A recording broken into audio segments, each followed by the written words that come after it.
Good afternoon, Bulldog Nation. Today, a little bit different episode of the Coach's Corner. We're going to call it the Director's Chair because I'm here with PHS Band Director, Temon Brown.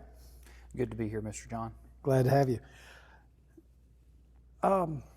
So last weekend, you had your first band competition. Yep. You did very well. Yeah, the kids did great. I'm very proud of them. Explain how the scoring system works.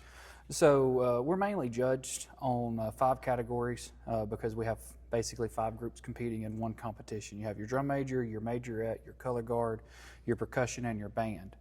The auxiliaries they're all judged based on their difficulty and precision of their drill, their routine, and their showmanship, conveying what they're wanting to the crowd.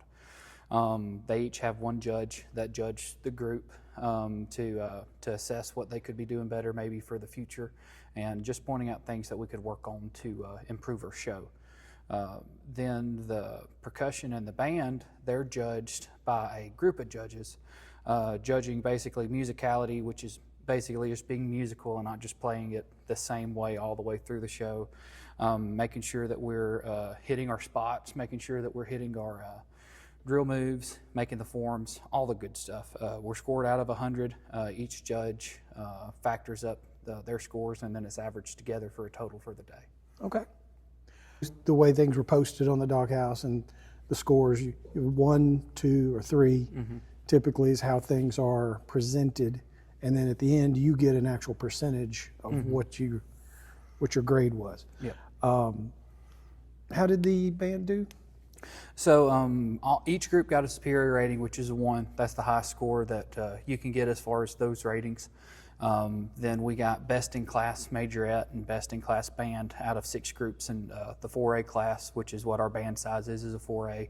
And band placed 3rd out of the day, majorette's tied to 2nd out of the day. Outstanding. Out of, I think it was 22 or 23 groups. And some of those were some very large bands like Muscle Shoals, Russell's, Decatur, Marching 100. Oh yeah, great so, programs. That's outstanding to do. So what's next? So this weekend we have the Phil Campbell Marching Festival, which is called the Bobcat Marching Classic. It's this Saturday at 5:30. We're competing in another competition against Brooks, and Russellville and Deschler will be in our group this week. So we'll be competing against them and about 15 other bands to see where we stack up on that side of the state. And then we'll go a little farther south to Hanceville on the 26th. Don't have a date or a time for that yet, but we'll be competing against about 35 bands there to see how we stack up against them. That Hanceville's always a big competition. Always a good group of bands there too. Great Absolutely. For music education. You know, we talk about this and people watch the halftime show and whatnot, and the average person just doesn't understand how much work these kids really put in.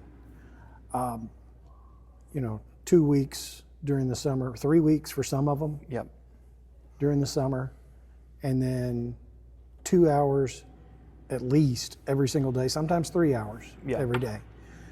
Just highlight some of the stuff that they do. So the main thing, we'll start in July. The only time that the kids get off throughout the entire school year is June. That's the only month that they have off throughout the year.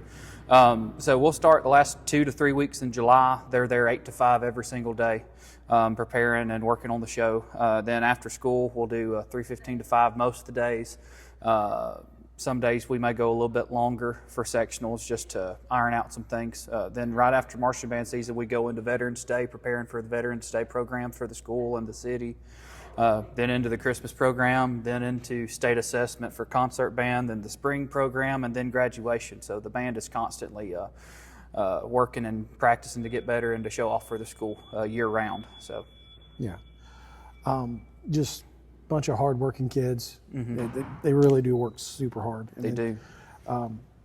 What goes into choosing music for the program? So most of the time with music, you have to think about the audiences that you're playing for. So you want to find something that the people at a football game will enjoy, the people at a competition will enjoy, and the things that the judges will enjoy that we compete for. So we really talk to the seniors before, and they will look at some things and give me some ideas, and then I'll take it and spin it into a show that will help educate the students, but also help them compete for the competition season, and also entertain the football crowd during halftime. So take some ideas and then see what I can make it into. A lot of different factors go into choosing all that. Yes, sir. And I always ask this of every coach and everyone on the show.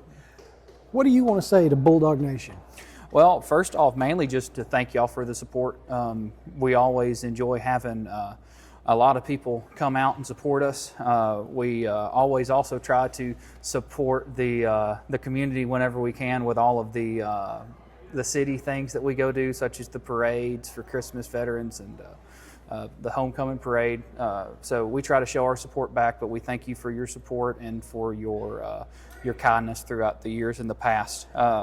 I do ask as many people that can. I'd love to pack out Phil Campbell with as many people as possible. The more people we have in there cheering for us, the more electric the performance is and the better the scores are. So if we could have everybody out there Saturday, October 12th at 5:30 in Phil Campbell, we'd greatly appreciate it. Bulldog Nation, you heard the man. Come on over to Phil Campbell, check out, have a great time in the sun, watching the bands. It's a lot of fun. It really is. Come on out and watch with us. Have a good day. Thank you for joining us. Thank you very much. Thank you, Mr. John.